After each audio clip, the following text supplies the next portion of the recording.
Have a seat, have a seat. Welcome to Google.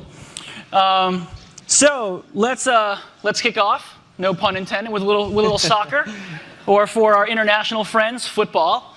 You know, David, you really have had a global soccer career. I mean, you joined Manchester United at the young age of 17. You won 9 major trophies in 11 years there, very impressive. You then joined Real Madrid, where you won another trophy.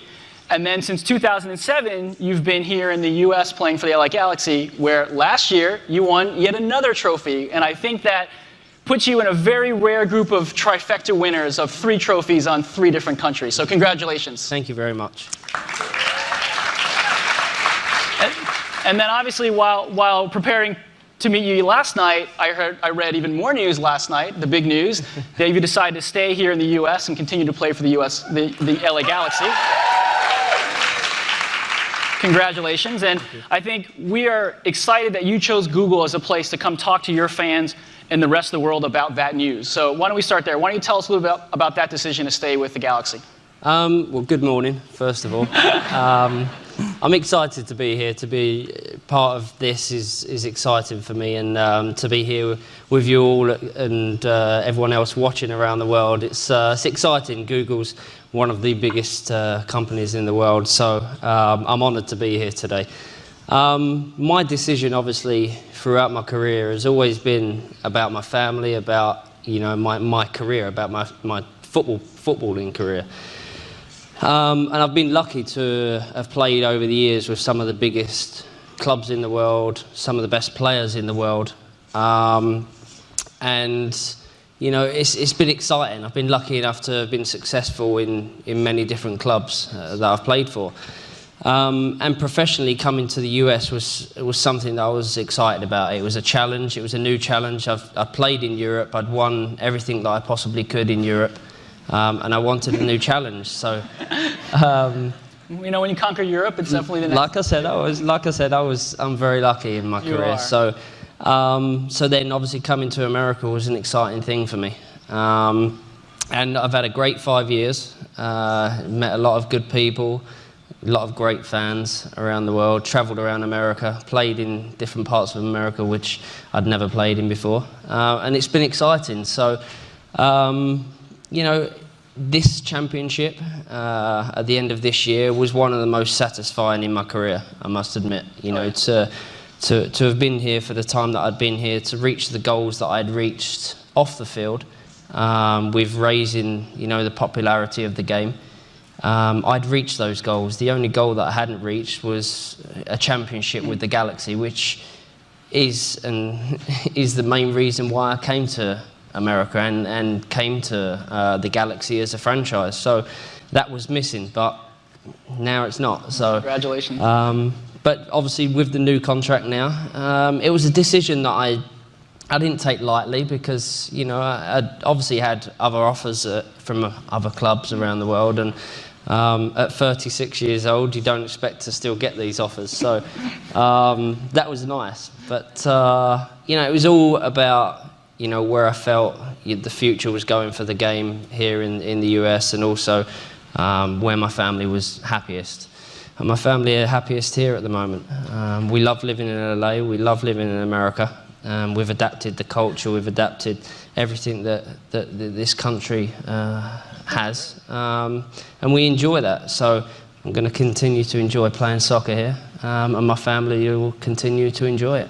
Well, speaking of kind of away from the Galaxy, I saw when you came in 2007, you made a very public statement that you wanted to help grow the game of soccer in the US. Can you talk a little bit about how that's going in some areas around growing the game here? Well, that's the thing, you know, it's one of the reasons why I came to this country, is because for me, soccer's the #1 sport around the world, apart from America. Don't get me wrong, the other sports, American football, basketball, baseball, they're all great sports and have great athletes in these sports, but you know, #1 game in the world is soccer. So I want to get soccer to a different level in this country, and I think that we've done that in the last. I've felt it change in the last couple of years, and that's why I didn't want to walk away from it, because I've felt the change, and to walk away at this point would be disappointing, because I've been part of that growth, and I want to continue to be part of that growth. So You know, it's an exciting time, you know, and it's great for the family as well, you know, great for the family to be here. Well, speaking of the family, I think we've all read how important family is to you. So, you know, what role did Victoria and the kids have in making this decision? I mean, they have the final answer, as simple as that. That sounded wrong, but no, obviously, you know, when you're married, when you have children, you know, your priorities totally change. You know, 10 years ago when I was playing at Manchester United at Real Madrid, you know, obviously we were married, but it was a lot easier for us to make decisions based on our careers. Whereas we've got 3 amazing boys now and a little girl that we have to look after, and it's all about them. So our priorities are about our children. But you know, like I said in the question before, the growth of the game is growing, and you know, to see when I first arrived there be 12 teams in the league. Now there's 19. There's stadiums being built around America solely for soccer, which is a big thing. New, yeah. You know, and that's the exciting part of why, and one of the reasons why I wanted to stay. Yeah, well, I think the impact of your presence on the game has been very clear over the last 5 years. I think one of the other questions that I'm sure are on a lot of people's mind, you know, with this decision is, you know, really, why come to Google to tell the world and talk to your fans? Why not? Why not? It's so simple. Like I said, it's one of the biggest companies in the world, and it reaches so many millions of people, and I felt that, you know, it's something that you always see when you open your computer. We like that. and something that I was really excited about. So you know, like I said, I'm honoured to be here with everyone, and thanks for coming out, because there's a lot of you. Thank you.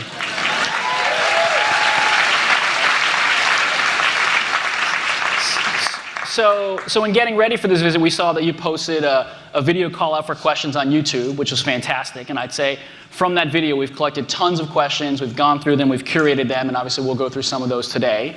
I think just also so you know, your Google following is also very strong. Obviously, you can see the people here in Charlie's. But in addition to this group, there are about 26 other offices from around the world kind of dialed in to watch this and ask you questions as well. And I think if it weren't so late in some of the other parts of the world, we'd have even more than that. So congratulations on building a following here at Google as well. Thank you. So let's dig into some of the questions right away. You know, we'll start with football. Tao Mu Yi from California wants to know, what is the biggest difference between playing football in America versus Europe? I mean, there's not a huge amount of difference. One of the biggest difference, I'd say, is just the travel. It's literally the travel. You know, in Europe, we only have to travel about an hour to a game, or 2 hours at the most. Whereas when we play East Coast, we're playing, you know, in New York, it's a 5.5 hour journey. So that's a big difference. But on the field, you know, the level of play has definitely gone up in the last 3 or 4 years. And I think that it's at a stage now where, you know, this game is starting to attract the interest of some big names and big players in Europe. And I think, you know, there has to be a certain change with, you know, some of the things that goes on throughout the league. But I think, you know, it's a league now where, you know, European teams, big European teams, are coming over for their pre-seasons and they're playing against us. So, you know, 5 years ago, you know, kind of the galaxy had been heard of, but I think now, with the interest of the players that have come over, such as Robbie Keane and obviously Landon Donovan as a US star, right. You know, we've had that interest, and it's exciting to be part of. Yeah, I think it must be great to see the growth, you know, see the change year over year in the speed and the power of the players. I think that's what you always want. You know, you want to see something grow. You know, if you sit still so long, you know this better than anyone with Google. You know, if you sit there too long, then, you know, things change around you. And to see the growth, to see the change, you know, I'm proud to be part of that. That's great. Another question, Maheen Zara asks, what is the first thing you do, think, or notice when you step onto the field initially? I think just the excitement. I'm still, you know, I'm 36 years old, and every time I step on the field, I'm like a little kid.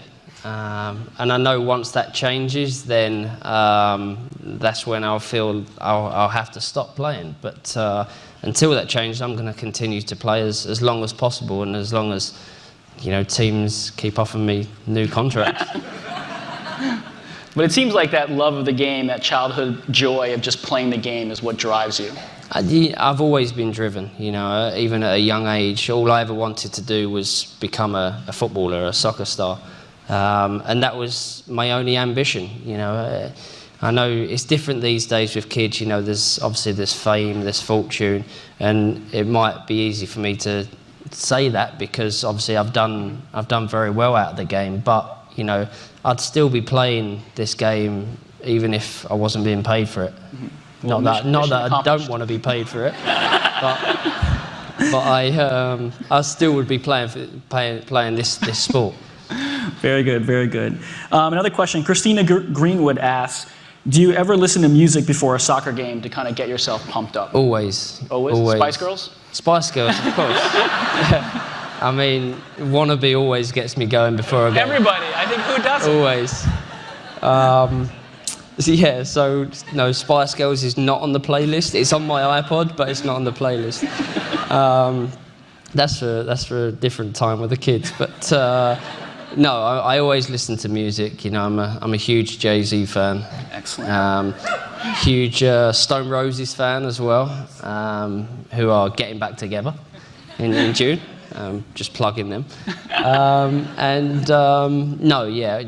different clubs it's strange. Before games we always listen to music, but there's certain managers at certain clubs that don't like music before a game in the change room, which in the end most players end up listening. Yeah. With their headsets. Yeah. That's good. Minko wants you to give up the secret. How do you train for the perfect Beckham kick? And we've seen it. How does it happen? I mean, it just, people have asked me that over the years, how do I curl the ball, how do I bend the ball, and it's something that just happened. It's not something that I thought, okay, I want to bend the ball better than anyone else, so I'm going to kick the ball in this certain way. I just worked on my striking of the ball. I just practiced every day. It's something that I've done from a very young age. Even after every training session, I'd take balls on my own and just curl and kick and try and find new ways of getting the ball in the net without anyone touching it. And I've been lucky enough to have done that over the years with the way I kick the ball. And I know that it's a unique style, and I know it's a unique style just because my back hurts a little bit more than it did when I was 15 years old. But no, it's something that I practice, of course. It's one thing I tell kids, and unless you practice, you're never going to get better at something. Well, I think there's not a goalkeeper in the world who is not terrified when you line up for that free kick. So whatever you're doing, keep doing it. Try. And so we have a couple questions, live from London, actually, from our office in London, which we wanted to have your homeland people ask you. Why don't you go ahead? Hi, David. How you doing? My question is, who is more likely to win a World Cup in the future, England or the USA? Oh, my God. That's a terrible question to ask me while I'm sat here. I'm going to have to say England. I'm really sorry. I'm sorry. I've got a lot of respect for, the US players and the US team, and they've got some very talented players. But I believe at some point England are going to win a World Cup because we have got a lot of talented players in our country, and we're very passionate, and it's where the game began. So for me, definitely, I think England are going to win a World Cup at some point. America's just pacing themselves. The US a few years behind us, but a few years after. Exactly. JT? Hey, David, this is JT over in London. Morning. How's it going? Afternoon, evening. Morning. But yeah, evening kind of here. So I've seen you play a couple of times. One of them was a Tsunami charity game you played in Barcelona with loads of superstars, and I just wanted to know who was the greatest player you played with or against? Okay. again, I've been lucky enough over the years to have played with some of the best players in the world. Obviously, being at Manchester United, being at Real Madrid, being at AC Milan. You know, these are three of the biggest clubs in the world. So obviously, there's some great players there. Being able to play with Eric Cantona, I think that was a great thing as a Manchester United player. Being able to play with a player Brian Robson, that was my hero and I wanted to emulate. But I think the best player I've ever played with is Zidane. He's a player with a lot of passion, a lot of skill, and he's not just an amazing player. He's a great person as well. The hardest player to have played against was Roberto Carlos, who's now actually one of my best friends. But even when I didn't know him as well as I do now, he used to kick the hell out of me the whole game, but he had this cheeky smile, which you couldn't hate him in any way possible. But he's definitely the toughest player I've played against. Very good. Claudine? Hey David, so my question is, if LA Galaxy were to play in the English Premier League, how would they stack up against the competition? We'd win it.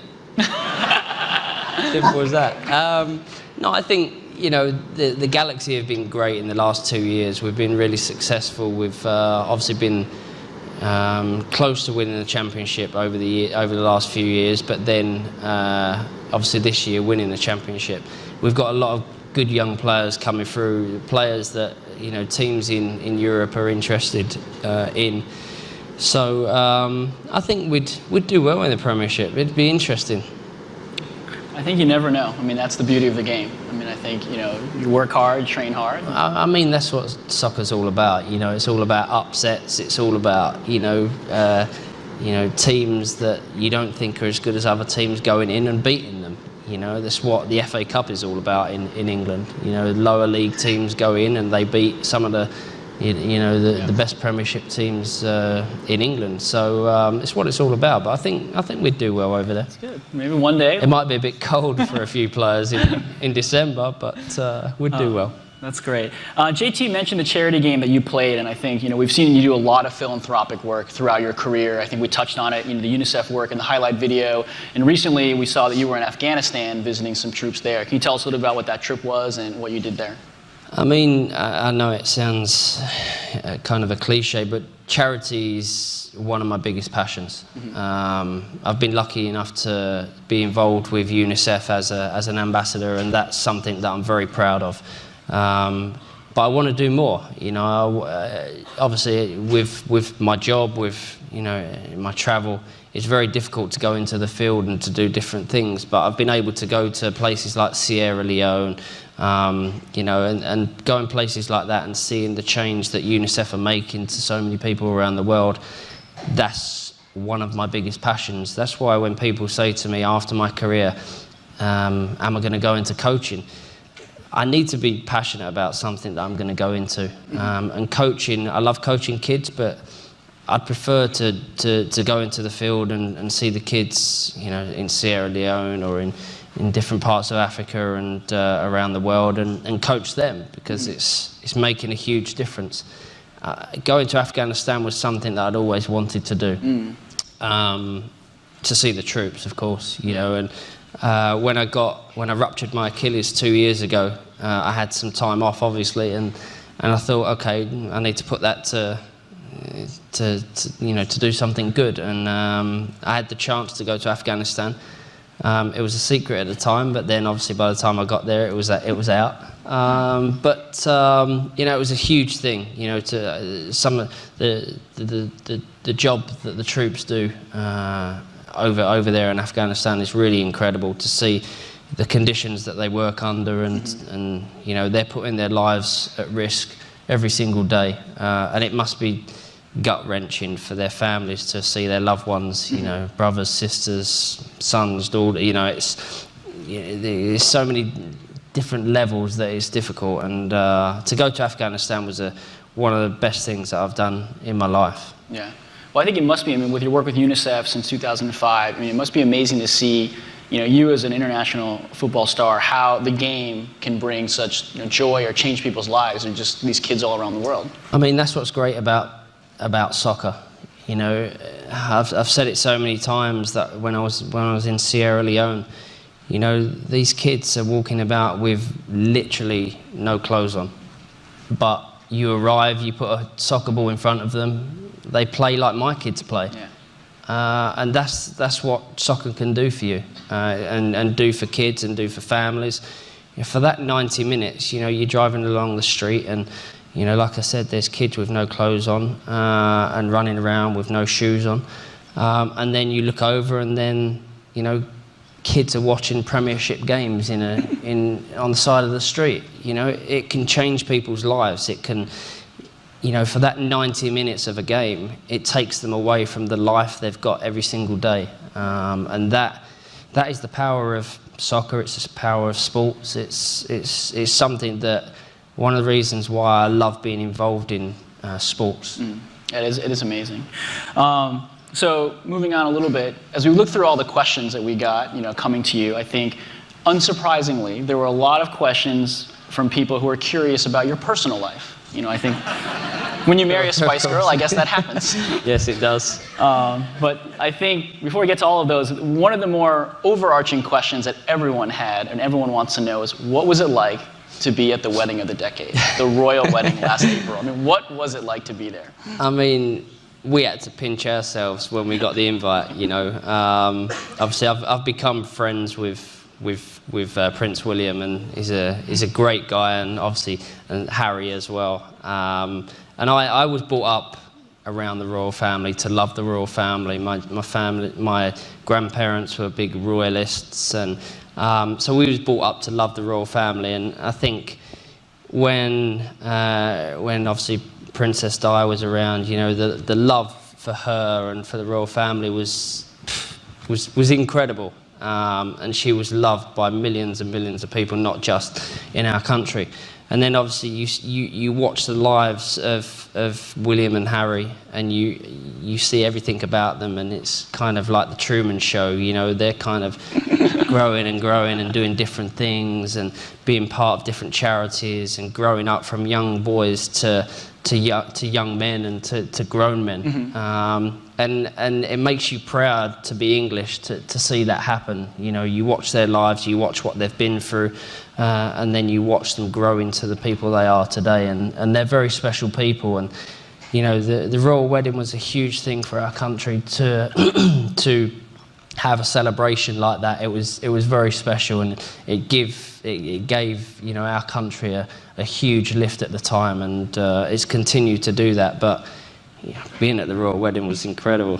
Yeah, it was. Stories and my favorite parts. I mean, one of the best things about it for my wife, she was 8 months pregnant, and she was worried about where we was going to be sitting, as she needed to be as close to the restroom as possible.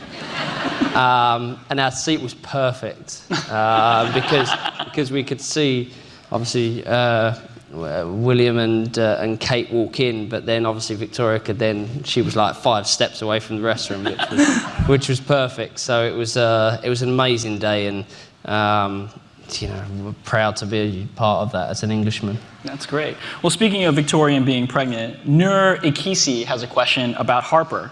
The question is, has Harper spoken her first word yet? What was it?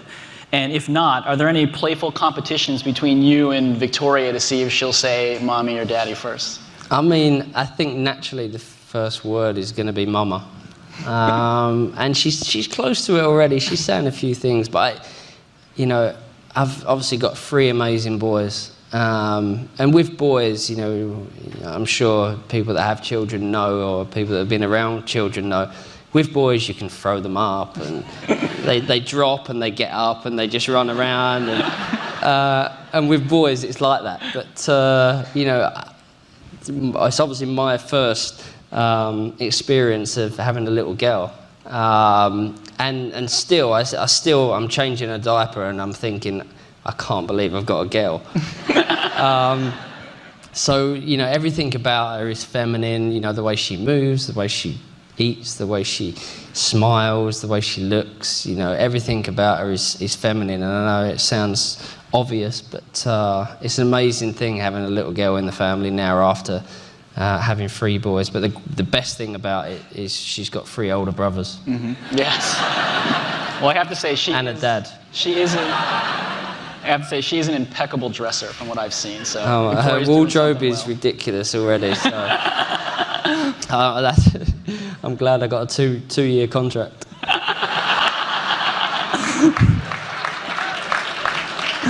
Very good. Well, staying with that, I mean, obviously with 3 boys and now a girl and Victoria, you know, Andres Rubio Barriga asks, how do you keep the balance between work and family? Obviously, you've got a hectic life around the world. What's that like? I mean, obviously, as a family, we're very busy. As a couple, we're very busy. Victoria's got a collection that is obviously doing unbelievably well. But there's a lot of pressure that comes with that, obviously. You know, and I'm working every day. I play and train every day, so it's difficult. But like I said before, you know, our #1 priority is our children and our family.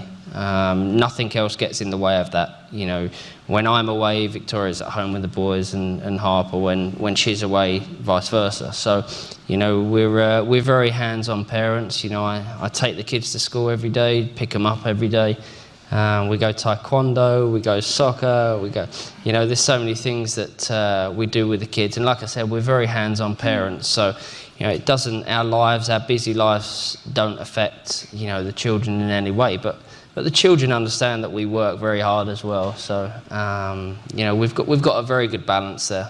It's amazing to see. I mean, people as busy and hectic as you and Victoria can still take your kids to taekwondo and be as hands-on. I think I mean, it sets the kids up for life. I think, you know, the way you are with them at a very young age, and you know, we've got very special kids. That's great.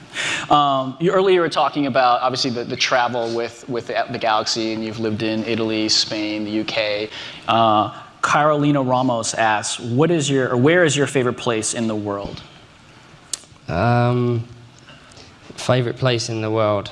I would have to say, funnily enough, I love Paris as a city.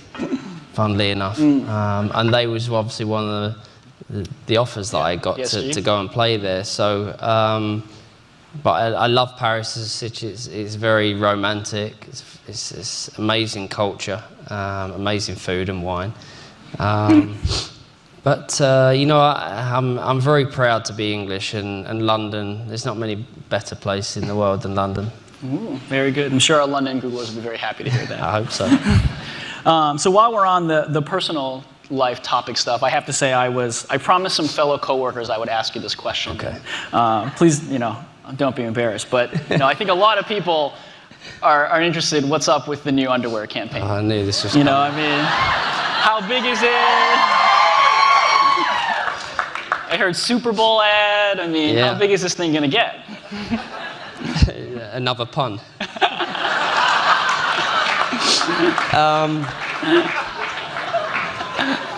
I mean, sorry, I need some water.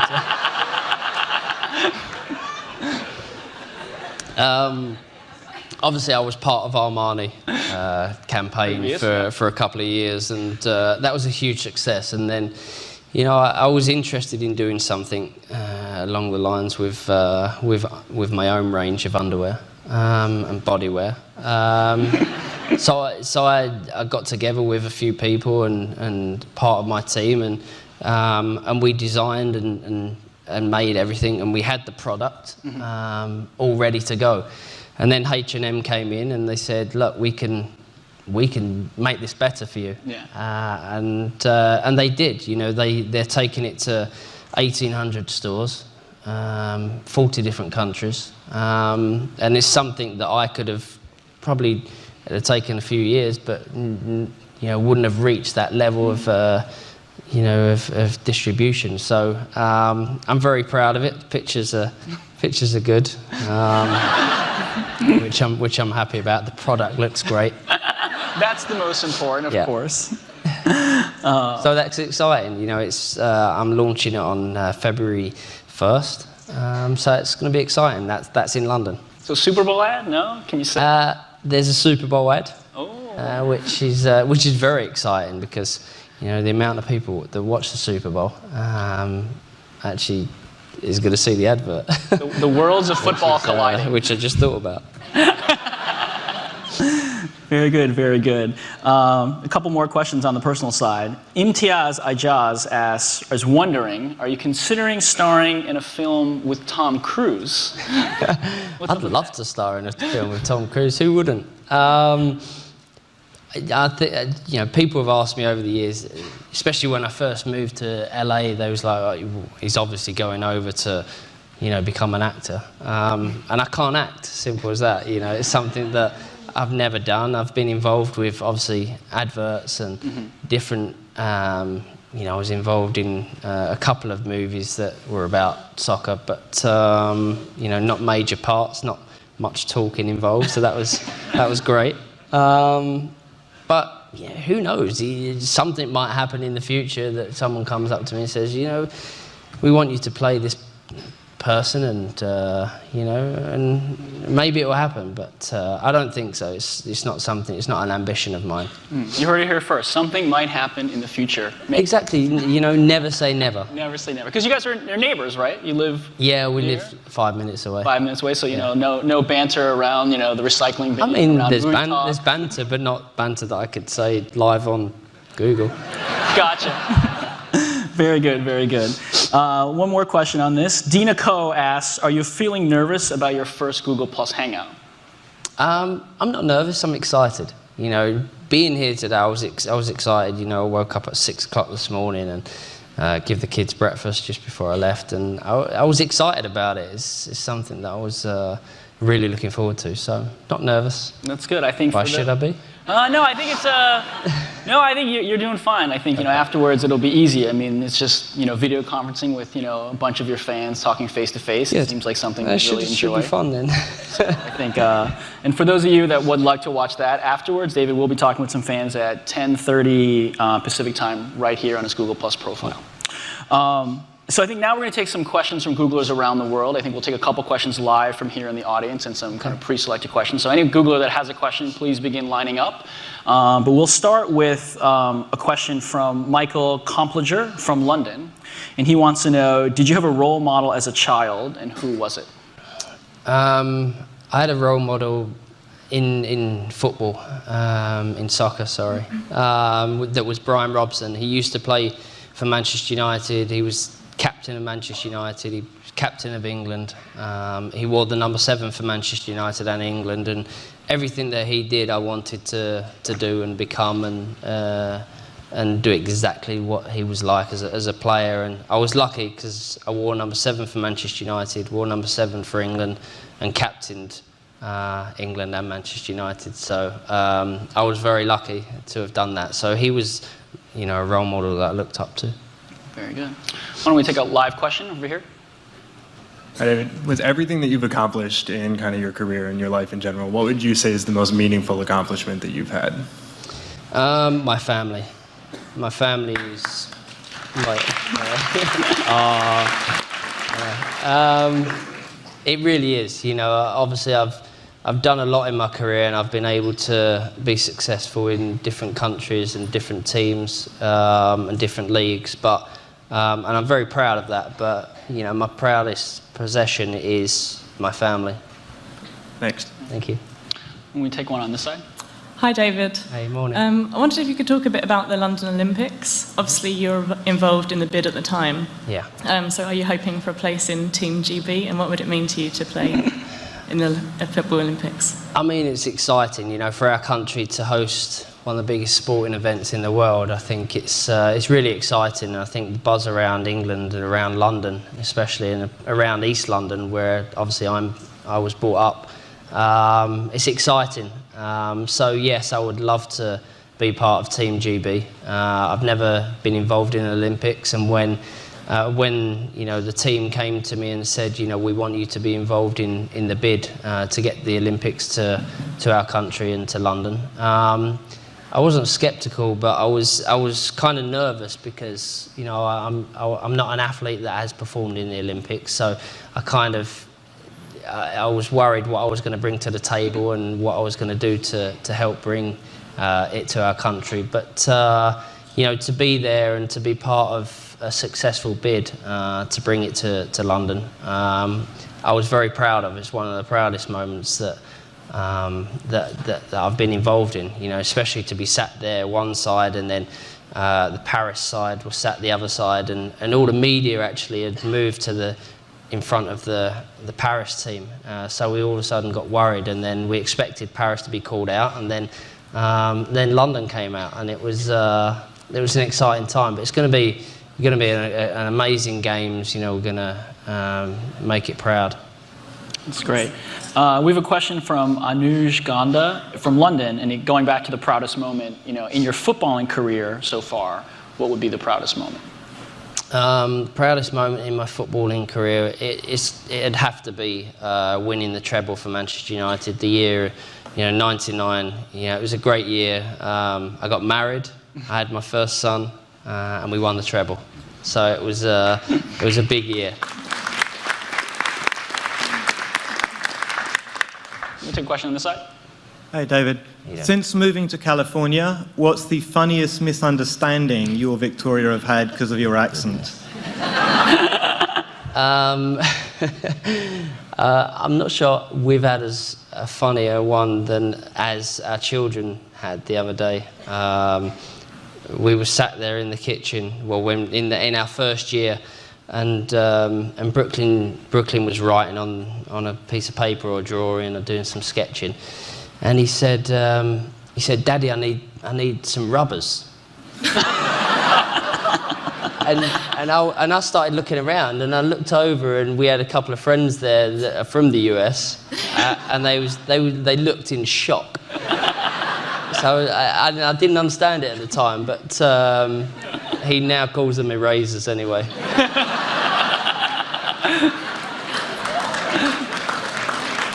That is awesome.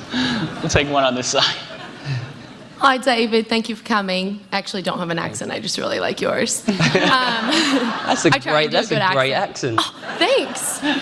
Yeah, so thanks for coming. I'm wondering, after today's Hangout, do you have plans on how you'd like to use Hangouts in the future in terms of engaging with your fans all over the world? Well, hoping it goes well, then there'll definitely be more. But you know, I think this is the first time I've done it, so it's exciting. You know, to be able to hang out with fans that have supported me over the years and throughout my career, it's special, and obviously it gives them a chance to ask me questions that they've obviously never been able to. So I'm excited, and hopefully there'll be more. Can I get a quick picture with you? Of course you can. Oh, it's starting again.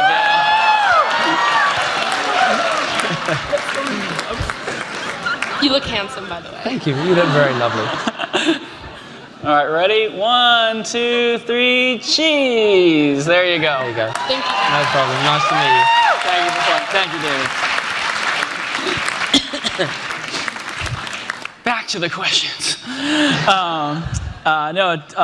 Darminder Singh from the San Francisco office asks about, you know, throughout your career, you've played against many teams. Which particular team or set of players has left you in awe? And I think you talked about players, but, you know, maybe you can talk a little bit more on the team side that you've played against. I think teams that I've played against that have left me in awe, I'd have to say the Barcelona team. Every time you come up against the Barcelona team, they play the game in such a great way.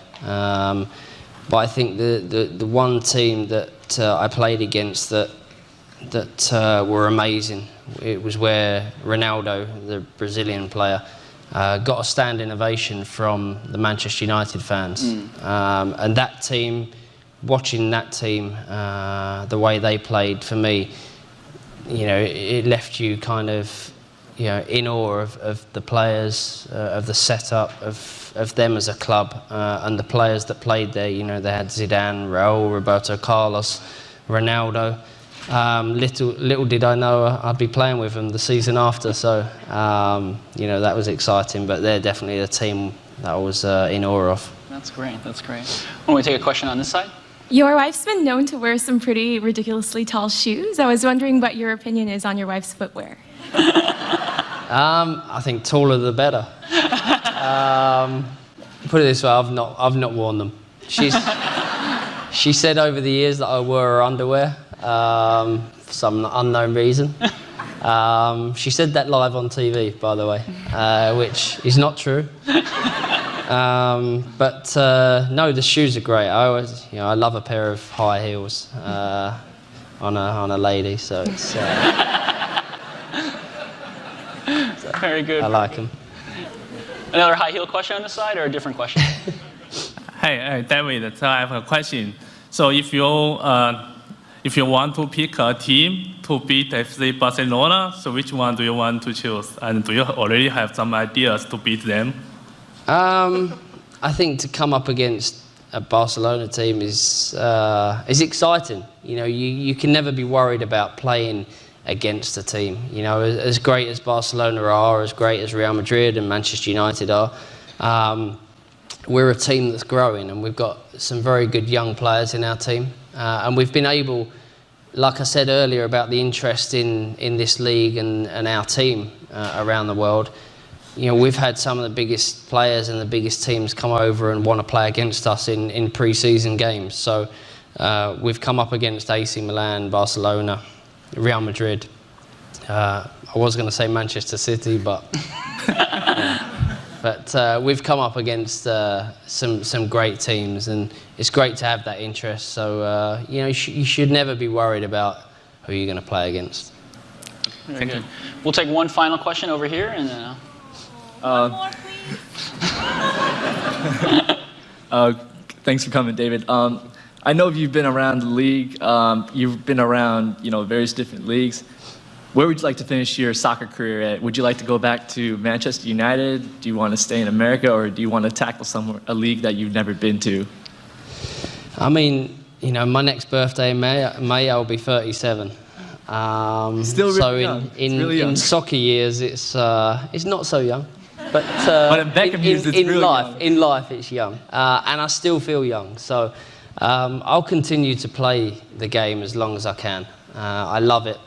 Yeah, every single day I enjoy going to training. I enjoy playing in games. I enjoy being part of a team. And you know, my contract's now for 2 years, so it'll take me up to almost 39, almost. And then we'll see. You know, I think people expected me either to, you know, move away from the Galaxy or retire at the end of this year. So I'm excited about these next couple of years. But you know, we'll see what happens in the future. We do actually have a shirt for you. I'm not going to ask you to autograph it, but you know, we do have a Google Beckham track jacket, which we would like to present to you. Thank you very much. Thank you very much. Thank you. Thank you. We definitely want to thank you for coming, and I think in addition to the track jacket, you know, all the Googlers here in the audience, please know that there is a Google Plus David Beckham t-shirt for everyone here.